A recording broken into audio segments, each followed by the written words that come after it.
Me imagino que todos lo habéis visto, igual que yo, y es un fragmento de una entrevista al director de cine Quentin Tarantino. En esta entrevista comenta Tarantino que estaba en una fiesta hablando con un adolescente y el chico le decía que las películas que más le gustaban eran las de Marvel. Y Tarantino lo decía irónicamente, ¿no? Decía, películas. Le llamaba a las películas de Marvel películas, como si eso fuera cine. Y el chico decía que las primeras películas de Marvel que vio pues salieron cuando él tenía 4 años. Es decir, que el único cine que ese chaval conocía era Marvel. Eso nos dice mucho. Él dice que él no, los únicos efectos especiales que utiliza son efectos especiales durante el rodaje, no en postproducción, no nada de CGI ni nada parecido. A mí esto me da bastante que pensar, porque llevo pensando, y una cosa, yo soy el primero que va a ver los estrenos de Marvel y de Star Wars y de todo.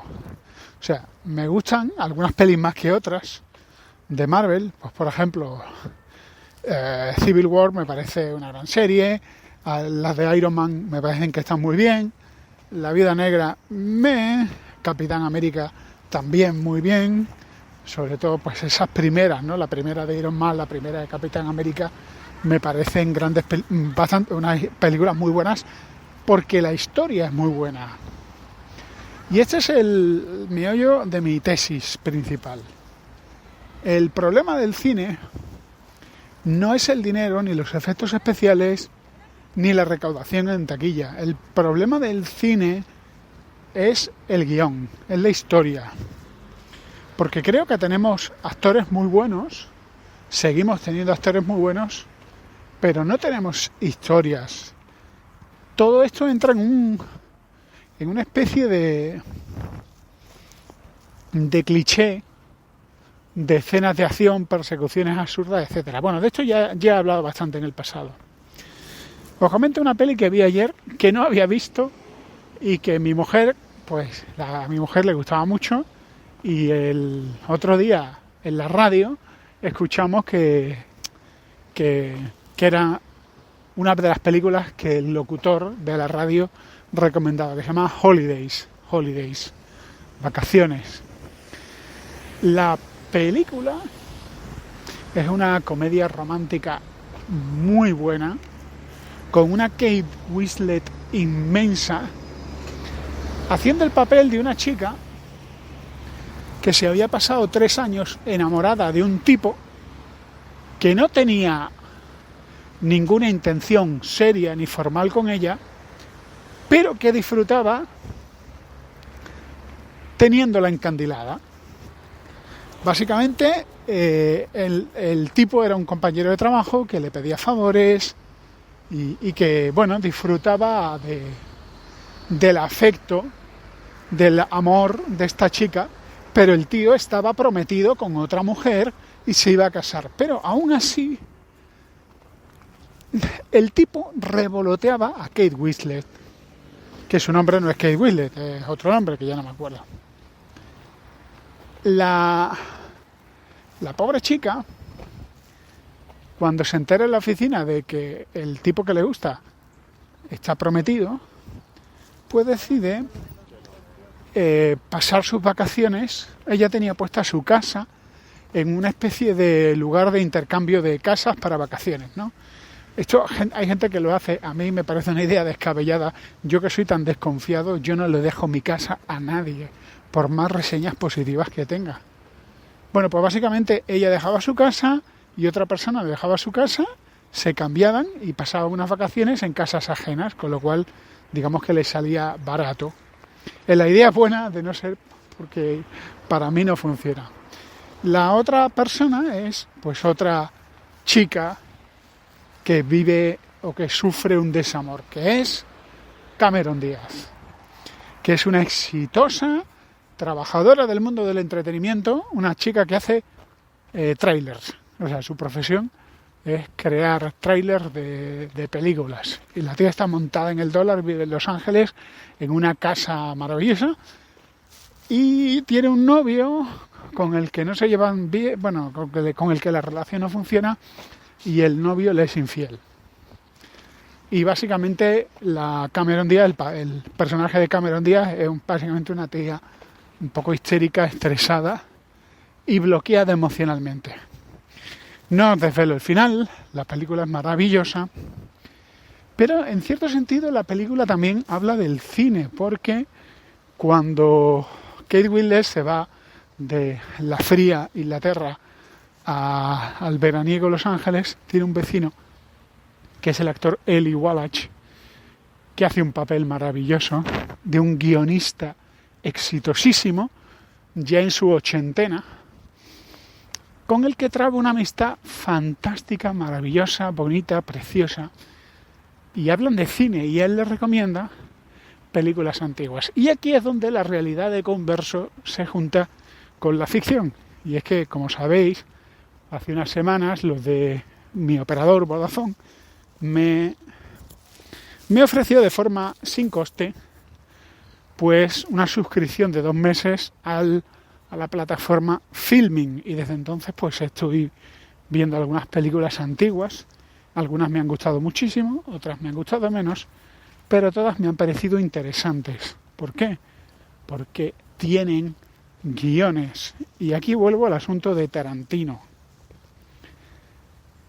Y vuelvo al asunto de Holiday. En Holidays, Eli Wallach, el personaje que es un guionista famosísimo de Hollywood, que conoce a Kate Winslet y traban una amistad preciosa, dice que cuando él llegó a Hollywood no había conglomerados de empresas produciendo películas. Que cuando él llegó a Hollywood se estrenaban poquísimas películas, mientras que ahora en un fin de semana se estrenan montones de películas, y que cuando él llegó a Hollywood no se daban los datos de recaudación como ahora se da. ¿Os habéis fijado que ahora siempre están la película tal ha sido un éxito porque en su primer fin de semana ha recaudado tantísimo dinero? Y eso no se daba, ¿no? Hoy en día sí, hoy en día parece que el cine tiene que ser algo de éxito de taquilla. Y como que el éxito de taquilla define el éxito de la película, lo cual no es en absoluto cierto. Ayer alguien puso en Twitter que la maravillosa película Qué bello es vivir, un clásico de vacaciones, una película que he visto varias veces y que sigo viendo una y otra vez, una película bonita, familiar, navideña, con final feliz, de buenas personas a las que les pasan malas cosas, pero luego todo sale bien. O sea, una película para pasar un rato maravilloso. Pues esa película fue un fracaso en taquilla, pero un fracaso en taquilla. ¿Qué ocurrió? Pues que las televisiones compraron los derechos de emisión y en Navidad empezaron a poner en televisión Qué bello es vivir. Y a la gente le gustaba, con lo cual cada Navidad ponían Qué bello es vivir. Y la película se volvió un éxito y se volvió un absoluto clásico. Maravilloso, ¿verdad? Pues mirad, creo que es un claro ejemplo de una película que en taquilla no fue un éxito, pero que la historia pues la ha dado como un absoluto éxito. Así que no es que esté en contra del cine de Marvel, ni en contra del cine de acción. Yo creo que hay más fantásticas películas de acción y fantásticos thrillers, pero dame una buena historia. Porque Marvel tiene buenas películas y tiene películas muy malas, muy planas, muy vacías. Por ejemplo, os he hablado de Andor.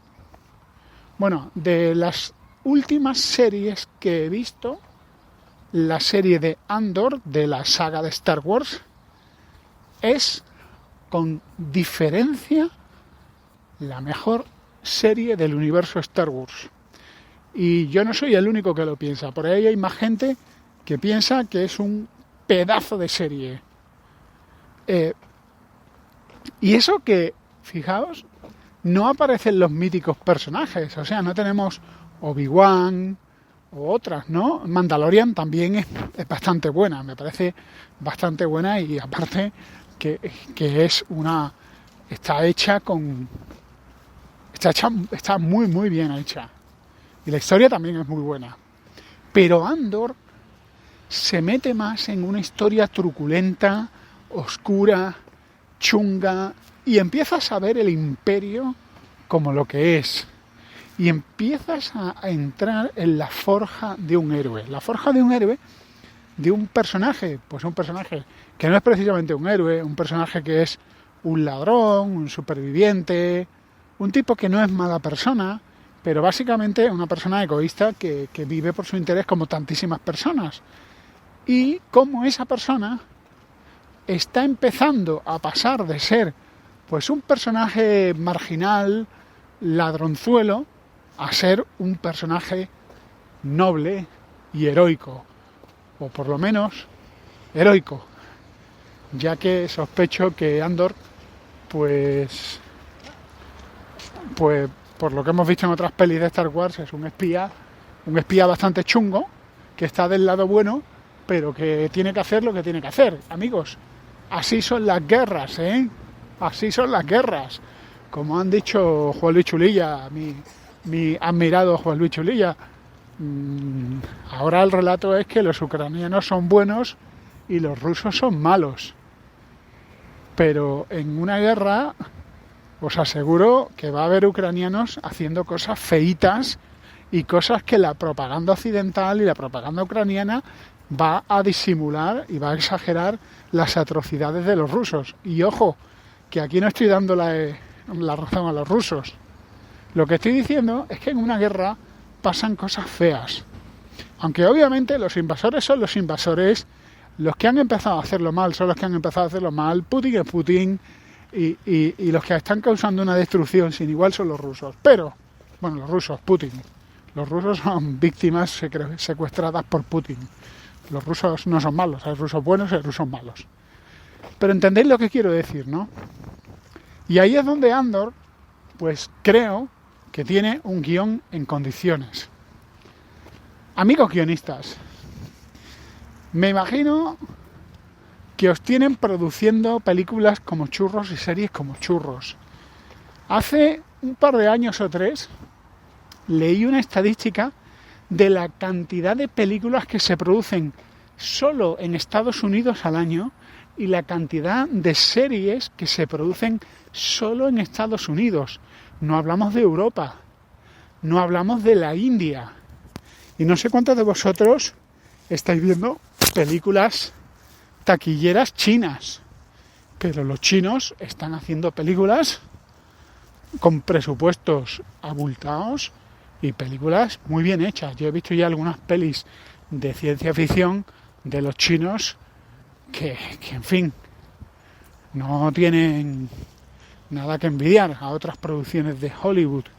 Por cierto, la película Salute, creo que se llama Salute 9 o algo así, una película una película histórica que se habla de la carrera espacial rusa, una película rusa, por supuesto, donde los malos son los americanos, o los malos son los despreciables americanos. Pues una película maravillosa, muy muy chula. ¿Por qué? Porque la historia es buena. Porque la historia es buena. Esto es así de sencillo, darnos buenas historias. Igual que los libros.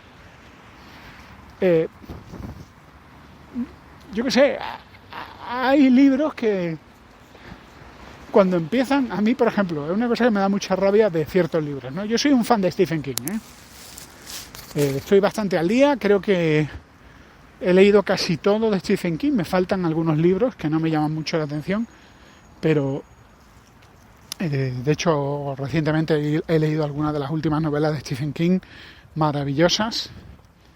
Stephen King es Stephen King porque tiene buenas historias, buenos personajes, buenos diálogos y buenas tramas. Es un magnífico escritor y, bueno, quizá no pase a los altares de la literatura, pero tiene algunas novelas que han sido llevadas al cine por Stanley Kubrick porque son grandes novelas. Ahí está El Resplandor. Y algunas de las que he escrito con seudónimos. Ahí está La larga marcha. Ahí está la despreciada novela por Stephen King, Rabia, que por cierto, por voluntad de Stephen King, no se reedita porque inspiró a algunos adolescentes a que empezaran tiroteos y a matar a sus compañeros de clase, cosa que a Stephen King no le hace ni la más mínima gracia, como os podéis imaginar, porque Stephen King es un buen tipo. Así que me imagino que con todo el dolor de su corazón retiró Rabia, que yo tengo la edición española de Rabia. La tengo, por cierto, uno de mis hermanos también la leyó, que le gustó bastante, mi hermano Rick. Cuando yo veo estoy mirando libros y veo en la reseña, novela tal, es el nuevo Stephen King. Y yo pienso, pero ¿qué clase de argumento de venta es el nuevo Stephen King? Yo no quiero un nuevo Stephen King, porque para eso ya tenemos al verdadero Stephen King. Así que no me vendas como el falso Stephen King, el nuevo Stephen King. No hay un nuevo Stephen King. Cada escritor es único. Y si tú me estás diciendo que este es una copia del Stephen King original, coge tu novela y te la comes con patatas. Por no decir algo más feo, que no quiero decirlo. O sea, a lo mejor esto es un argumento un poquito gruñón, pero entendéis lo que quiero decir, ¿verdad? Pues pasa lo mismo con el cine. No me copiéis los argumentos. No me hagáis refritos. Matrix Resurrection o Reincarnation o como se llame, vaya truño la nueva de Matrix. Vaya porquería la nueva de Matrix. Cuánto me alegro de no haber ido al cine a verla, porque me la he descargado de aquella manera y no he sido capaz de verla. No he sido capaz de verla. Dame una película como Hit, con Robert De Niro, con Val Kilmer. No sé cuántas veces he visto Hit, que por cierto, el otro día, mirando libros en el Corte Inglés, vi que ha salido una novela del autor de Hit, porque Hit era una novela antes que una película, una precuela, es decir, del equipo de ladrones antes de dar el golpe que acaba como acaba en la película. Dame una buena historia como Black Hawk Derribado. Por cierto, muchas de estas grandes historias antes han sido libros, así que no sería mala idea que grandes obras literarias se pasaran a libros. El problema es que me imagino que para llevar al cine un gran éxito editorial hay que comprar derechos y entonces ya a nivel comercial pues no interesa. Interesa más tener a un guionista haciendo una película, o veremos a ver qué pasará con las inteligencias artificiales, que yo os aseguro que igual que se está produciendo música y ritmos con inteligencia artificial, cada vez más se van a producir historias con inteligencia artificial. Este caleidoscopio que aparecía en la maravillosa novela 1984, ¿no? Que tenía el Estado, tenía un caleidoscopio, una especie de caleidoscopio que combinando distintas tramas les permitía crear películas, canciones y cositas de ese tipo. Por cierto, si queréis contenido, la verdad es que fijaos que el otro día me di de alta como ahora leer, apenas puedo leer, leo muy poco y prefiero escuchar, y me di de alta en Audible, y sin querer he renovado y al final estoy escuchando más cosas a nivel de podcast y a nivel de YouTube y a nivel de biblioteca pública. Que por cierto, me estoy escuchando la novela Dune, que no sé cuántas veces he leído Dune, maravillosa novela, por cierto, maravillosa adaptación. He visto ya 2 veces la última película de Dune, que es larguita, pero me parece que es una adaptación muy muy buena. Soy súper fan de Dune y la banda sonora de cuando los Atreides llegan a Arrakis. ¡Oh, qué maravillosa escena! ¡Qué maravillosa fotografía! Y qué vestuario tan alucinante. Las naves de desembarco en Arrakis, las naves colonizadoras, los tópteros, el palacio que los Atreides ocupan antes de que se vayan los Harkonnen. ¡Buah! Increíble la novela Dune, la adaptación al cine, la última. Así que bueno, amigos, os animo estos días a leer buenos libros, a ver películas antiguas, que las hay. También, por cierto, hay especiales de Navidad a nivel de radio. Por ejemplo, Onda Cero, que es una emisora de radio comercial aquí en España, tienen ficciones dramatizadas, que básicamente es como hizo Radio Nacional de España. Es que ahora estoy escuchando mucho la radio por razones obvias. Radio Nacional de España hace pequeñas adaptaciones dramatizadas y hace unos años sacaron La Guerra de los Mundos. Sí, el relato, novela corta de Aldous Huxley, ¿no? O de que Orson Welles adaptó, aunque ahora no sé si era Huxley, pero bueno, Orson Welles hizo lo mismo en la radio y la maravillosa Radio Nacional de España pues hizo una versión para radio de La Guerra de los Mundos, maravillosa. Por ahí está circulando y la podéis encontrar. Y Onda Cero está haciendo lo mismo con sus ficciones dramatizadas. La verdad es que, como decía el señor Viruete, ¿quién necesita Netflix cuando tiene Radio Televisión Española a la carta? Con la cantidad de contenidos que hay por ahí, cuidado. Que una de las cosas que estoy escuchando ahora, como estoy metido con el tema de la radio, y por cierto, gracias a los que me estáis mandando correos, haciéndome sugerencias, alguno también, algún isleño que me manda algún mensaje de Telegram con el tema de radio, hay un podcast, un programa de Radio Nacional de España, Radio Exterior de España en concreto, que se llama Amigos de la Radio o algo así, se llama Amigos de la Radio, que son programas de Radio Nacional, Radio Exterior de España, de Radio Nacional de España, donde hablan de historias de la radio. Por ejemplo, me he escuchado un programa que es, después de la Guerra Civil, pues muchos vascos, en concreto muchos independentistas vascos, se fueron a Venezuela, donde Venezuela acogió con gran humanidad y gran generosidad, acogió a estos industriosos vascos, y la comunidad vasco-española, allí en Venezuela, montaron una emisora de radio de onda corta con programación que el gobierno venezolano pues echaba la vista a un lado, con programación orientada a los españoles que sufrían la censura de la dictadura del general Franco. Por cierto, la radio, quienes más la escuchaban eran los marinos de alta mar. Escuchaban Radio Exterior, la emisora esta vasca, de la que por cierto han hecho, un escritor también vasco ha hecho una novela con testimonios de gente que pues colaboró en esa radio que pagaron de su bolsillo los exiliados vascos. Bueno, pues un programa de radio muy bonito, muy interesante, se llama Amigos de la Radio, de Radio Nacional de España. Buenas historias y buenos contenidos para consumir en un mundo que se está diluyendo. No podemos producir tanto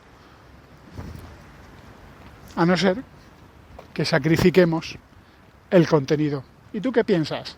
Escríbeme a vidasenred@gmail.com o en Twitter @converso72. Y si quieres apoyarme, pues comparte este podcast y utiliza los enlaces patrocinados que tienes en las notas de este podcast. Un saludo y hasta pronto.